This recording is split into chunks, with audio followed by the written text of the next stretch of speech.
bon, par exemple, il y a un passage sur ce qu'on pourrait appeler la question sociale, mais qui est minimisé. Quand ils disent Paris, c'est la capitale des sous. Hein.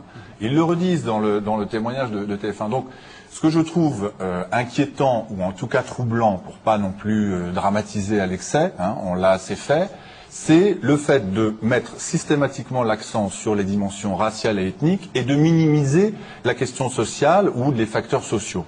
Qu'on nous rabatte pas les oreilles avec la culture de l'excuse, expliquer n'est pas approuvé. Ce que je veux dire, c'est que ces jeunes, qu'ils soient blancs, blacks ou beurre, dans les quartiers populaires, ils vivent quotidiennement la ségrégation, le racisme, l'injustice sociale, et ça, on passe complètement à côté.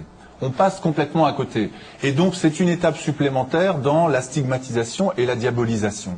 Et c'est là où il y a une responsabilité politique et morale qui est grave, effectivement, et vous l'avez noté tout à l'heure, parce que cette thématique-là, eh bien, on sait qui en profite, on sait quel en est le lieu fédérateur et organisateur en France. Hein. C'est le Front National, sauf que force est de constater qu'aujourd'hui, cette lepénisation des esprits, elle modifie complètement les clivages politiques et c'est un discours qui est tenu aussi bien à gauche qu'à droite. Question très très simple. Est-ce que Le Monde a eu raison de publier ce papier? Le Monde a eu raison de faire une enquête, de publier ce papier? Non, mais ça, j'ai pas à me prononcer là-dessus. Non, je n'ai pas à me prononcer là-dessus. Pourquoi? Non, moi, le point sur lequel j'ai à me prononcer, c'est la dramatisation, quand même, la une manifestation lycéenne, enquête sur les casseurs, le titre, le contenu, et peut-être d'avoir effectivement, d'être allé beaucoup trop dans un sens, mais dans un contexte où on est tout à fait prêts, tous, dans les médias, à entendre ce message après une année passée sur le voile islamique.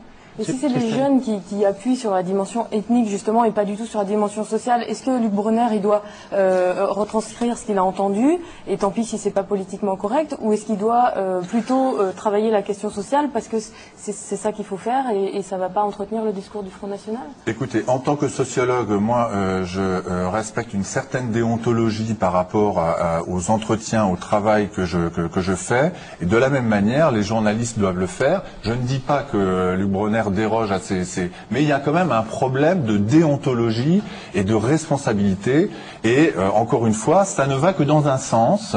Pas le papier de Luc Brunner. Non mais de façon plus générale. Puisque lui il donne tous les facteurs, à la fois les facteurs raciaux, les facteurs économiques, la jalousie sociale. Oui mais je veux dire que il y a un truc quand même qu'on comprend pas, c'est le moteur de cette violence. Bon, alors est-ce que c'est la haine du blanc? Est-ce que c'est la haine raciale? Je ne le pense pas, mais je ne suis pas le seul à le penser avec les gens claristes. C'est-à-dire tous les acteurs des représentations des organismes comme la LDH, comme SOS Racisme. Hein, pourtant, je suis pas toujours d'accord avec SOS Racisme. Ils sont tous élevés contre votre appel. Hein, le MRAP, l'UNEF, tous ont montré que effectivement, il y avait une dérive, une fausse lecture ethnique d'une haine sociale. Ouais. Hein, ça vous a pas posé problème, ça d'ailleurs, de voir toutes les associations antiracistes vous dire cet appel n'a pas lieu d'être? Vous pouvez avoir raison contre toutes les associations antiracistes? Non, nous, on n'essaye pas de défendre chèvre et chou absolument ce qu'on est en train de dire. Ce qu'on est en train de dire tout simplement, c'est que quand la frustration sociale et les discriminations dont sont victimes ces jeunes au quotidien et dont vous parlez se transforment en violence raciale, parce que je suis désolé, mais il va quand même falloir m'expliquer d'où viennent les sales blancs et les sales français que j'ai vus et que j'ai entendus. Non, mais Yanis Madja, sur ma question, sur le fait que toutes les associations antiracistes de France aient dit cet appel est infondé, dangereux, il fait des amalgames. Vous pouvez avoir raison seul contre tous? Plus l'enquête parlementaire. Moi, je crois sincèrement que dans ce domaine précis, là, on essaye de relever des éléments de racisme. Oui, on a raison. Peut-être qu'on jette de l'huile sur le feu, peut-être que c'est dangereux, peut-être que qu'est-ce qui se passe? Les autres ne veulent pas les voir, ces éléments? Écoutez, c'est bien possible. Nous, ce qu'on dit, c'est que si on ne s'en occupe pas, nous, républicains, nous, démocrates, vous pouvez être sûr que ces images, elles seront dans les prochains spots de campagne du Front National en 2007. Ça, on peut en être sûr et certain. On a besoin de le dénoncer. Et c'est cette violence raciale, simplement, qu'on veut dénoncer, pas le reste. Alors, je voudrais qu'on termine simplement avec le traitement journalistique de la manifestation proprement dite du 8 mars, parce que c'est aussi intéressant. Christelle, est-ce que la dimension éventuellement raciste de ces violences est apparue dans les médias au moment de la manif? Alors, on va commencer par la presse écrite. C'est vrai qu'il y avait beaucoup de journalistes dans le cortège qui ont constaté le très grand nombre de casseurs et qui en ont rendu compte dans leur papier du lendemain. Donc, Luc Brunner, vous étiez sur place pour Le Monde. Et donc, dans site du lendemain, vous parlez de centaines de jeunes, venus pour la plupart de banlieues parisiennes, cagoules rabattues sur la tête et n'hésitant pas à tomber à plusieurs sur une victime. Un jeune vous rapporte par exemple que les racailles étaient 50 sur une femme. Et je rappelle donc que c'est une semaine avant votre article sur le spectre des violences anti-blancs. Vous mentionnez déjà le fait qu'il s'agisse de casseurs noirs, s'en prenant à des victimes blanches, grâce à des citations. Par exemple, Mohand explique que si vous avez une tête de bon français, vous constituez une cible, ou Jennifer, d'origine guadeloupéenne, déplore que les violences viennent principalement des Noirs et que c'est vraiment la honte pour elle. Alors dans les autres journaux, en revanche, le même jour, il n'y avait aucune information sur la couleur des agresseurs ou des agressés. Le Parisien, par exemple, mentionnait simplement des casseurs. France Soir évoquait des casseurs et des perturbateurs, précisant juste que leur visage était recouvert d'une écharpe. L'article du Figaro, lui, commençait par une citation de lycéenne. Là aussi, attention, la racaille débarque. Et de cette racaille, on apprenait qu'il s'agissait de jeunes hommes en survêtement, des foulards camouflant leur visage, des casquettes enfoncées jusqu'aux oreilles. Enfin, Libération parle de groupes venus terroriser les lycéens. Là aussi, capuche sur le visage, col camionneur zippé très haut. Pas de qualificatif ni pour les casseurs ni pour leurs victimes. Ce sont des bandes qui fondent sur des lycéens ou encore un jeune qui se fait tabasser par un groupe de 10. La seule précision qu'on trouve, elle est rapportée de la conversation téléphonique d'un policier qui dit que ce sont des banlieusards qui sont venus pour piquer. Voilà, alors nous, on s'est demandé à la lecture de tout ça, qu'est-ce que les journalistes avaient vu en vrai sur place ce jour-là, quoi. Pourquoi pas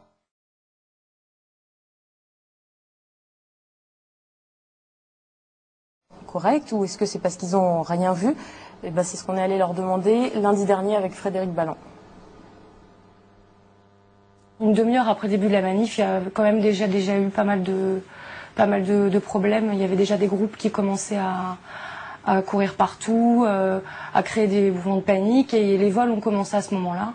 Moi, je me suis fait voler mon portable à l'arraché dans la première demi-heure de la manif. C'était très différent des manifestations que j'ai couvertes jusqu'à présent, parce que c'était une ambiance extrêmement violente, très rapidement, et tout le long de la manifestation surtout. Quand on s'est retrouvé sur ce boulevard, donc qui mène à Austerlitz, où là on a vu, il y avait au centre les lycéens qui manifestaient, le service d'ordre des deux côtés qui encadrait, mais un service d'ordre où ils se tenaient par la main, le service d'ordre des lycéens, et tout autour il y avait peut-être 1 millier, alors c'est très difficile de dire le chiffre exact, mais il y avait 1 millier de casseurs, enfin en tout cas c'est comme ça qu'on les a appelés, et qui systématiquement étaient en mouvement. Il y avait comme des raids, des vagues de 10-15 jeunes qui couraient ensemble en poussant tout le monde, et ça créait vraiment des mouvements de panique, donc on avait beaucoup de mal à rester dans le cortège.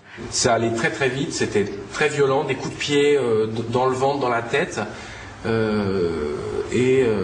donc c'est très violent, c'est sidérant, donc on sait pas, on voit ça, mais on regarde pas s'ils sont noirs, s'ils sont blancs. Moi je vois qu'ils sont jeunes, c'est surtout ça, que celui qui est à terre se fait taper et qu'ensuite il s'égaye, mais très très vite, quoi. On n'a même pas le temps de s'approcher, qu'ils sont déjà partis, quoi.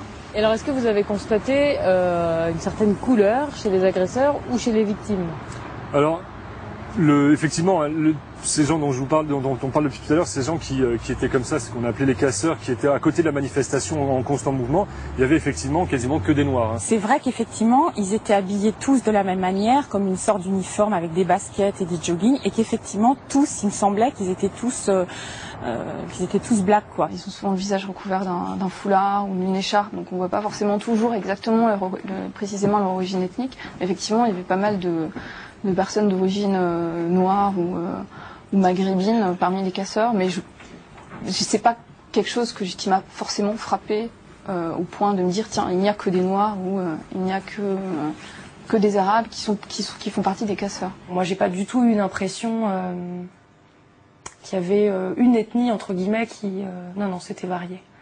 Vous, dans votre souvenir, il y a aussi des blancs ou des beurs qui sont dans ces bandes. Ouais. Moi, j'ai vu. Après, je les ai pas non plus tous regardés droit dans les yeux, mais non, moi je pense que c'était assez représentatif des jeunes qui habitent dans les quartiers. Il y avait un petit peu de tout, quoi. Il n'y avait pas du tout que des noirs. Est-ce que vous vous posez la question d'agression raciste? On se pose cette question, je pense, le soir de la manif, non, franchement, moi je me pose pas cette question-là, quoi.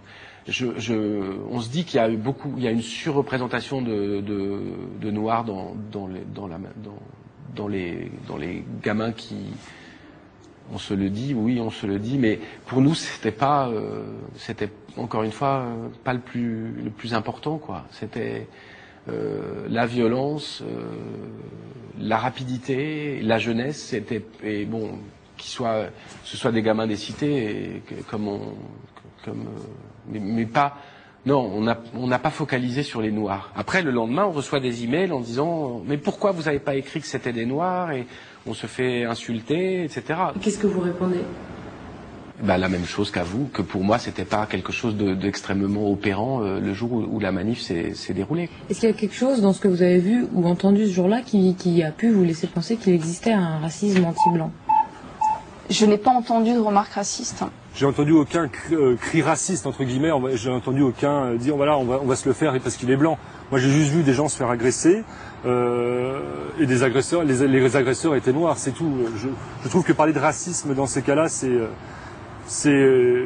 ça s'appuie sur, en tout cas de ce que j'ai vu, ça ne s'appuie sur rien de concret. Le 8 mars, je me suis jamais dit c'est des jeunes blacks qui s'attaquent à des jeunes blancs. Je me suis absolument pas fait cette réflexion. Il n'y a rien qui vous laisse présager à ce moment-là d'un racisme anti-blanc, je ne sais pas, des insultes, des mots, des... Non. J'ai parlé avec des lycéens après la manifestation, il n'y a pas longtemps, qui m'ont dit avoir vu une de leurs copines se faire tabasser et se faire traiter de sale blanche pendant la manifestation. Donc, mais personnellement, je ne l'ai pas entendu, voilà. De la relativité des témoignages des journalistes. Par exemple, les témoignages que vous donniez tout à l'heure de casseurs qui prennent le portable et ensuite le cassent, ou qui tabassent un lycéen sans lui piquer son portable, ça apparemment personne n'a vu ça. Moi j'ai pas tout vu directement, c'est aussi des témoignages rapportés de gens qui sont dans les services d'ordre ou de lycéens directement. Les insultes proprement racistes, des sales blancs ou sales toubabs, pendant cette manifestation, vous en avez personnellement entendu? Moi, personnellement, aucune insulte.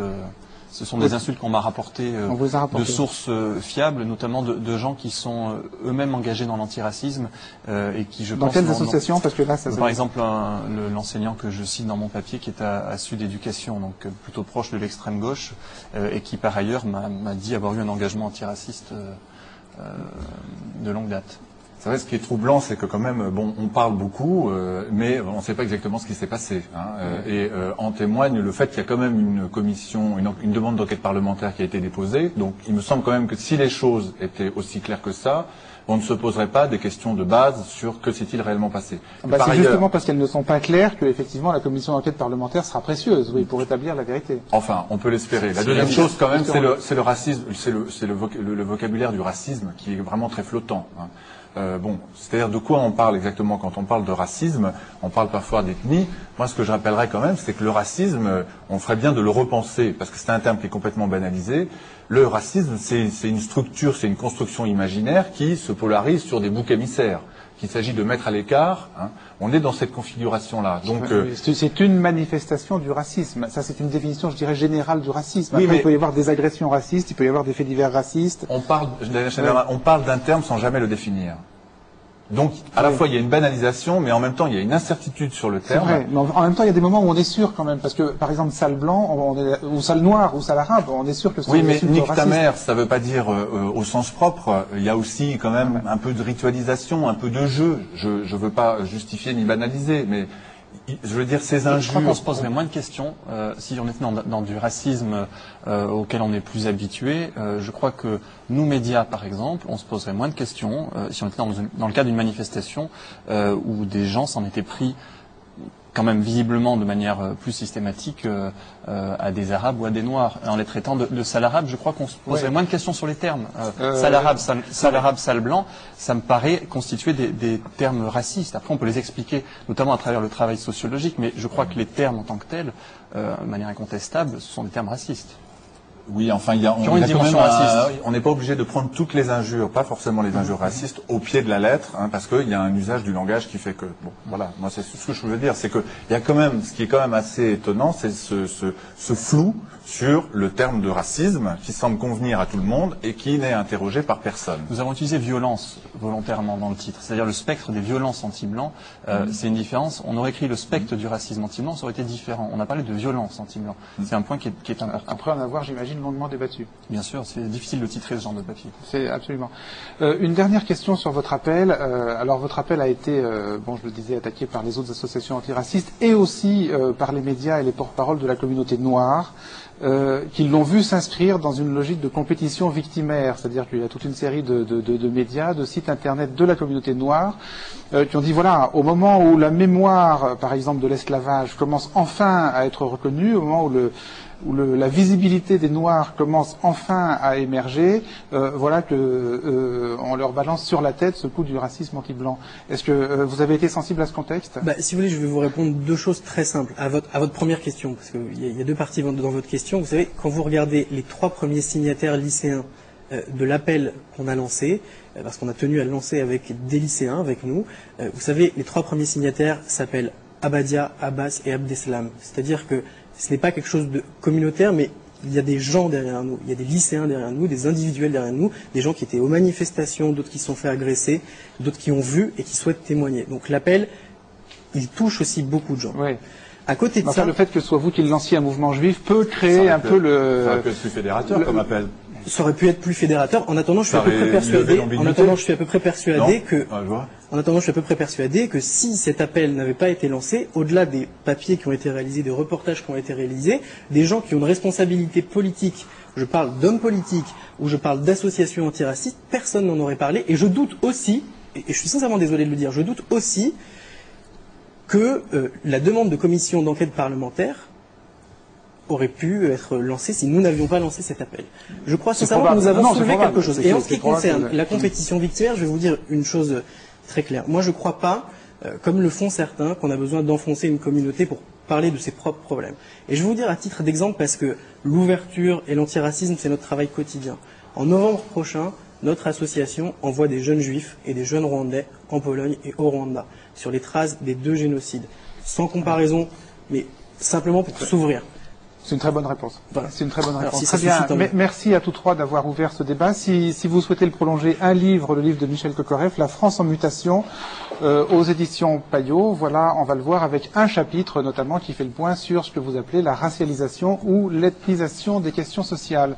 Et puisque nous avons beaucoup parlé du délicat métier de reporter, du métier qui consiste à observer les faits, à les rapporter le plus honnêtement, le plus scrupuleusement possible, je voudrais juste rappeler que depuis un peu plus de 100 jours, il y a une reporter de Libération qui ne peut pas faire son métier. Elle s'appelle Florence Aubenas, et de très beaux textes sur le métier d'écrire et sur l'écriture dans ce livre qui s'appelle 100 jours 100. Arrêt sur image revient la semaine prochaine, 12h40. Au revoir à tous.